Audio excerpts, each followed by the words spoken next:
ایک دفعہ کا ذکر ہے کہ ایک مکار شخص جو صرف دنیا کو دکھانے کے لیے نیکیاں کرتا تھا، ایک دن بادشاہ کا مہمان ہوا۔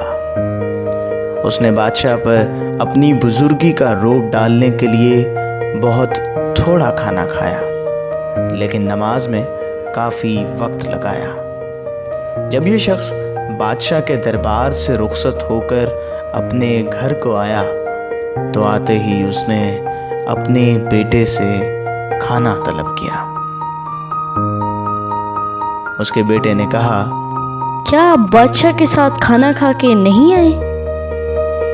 اس نے کہا، وہاں میں نے اس خیال سے کم کھایا تھا کہ بادشاہ کو میری پرہیزگاری کا اعتبار ہو جائے اور اس کے دل میں میری عزت زیادہ ہو۔ بیٹے نے کہا، پھر تو آپ نماز بھی دوبارہ پڑھیں، کیونکہ وہ بھی آپ نے بادشاہ کو خوش کرنے کے لیے ہی پڑھی تھی۔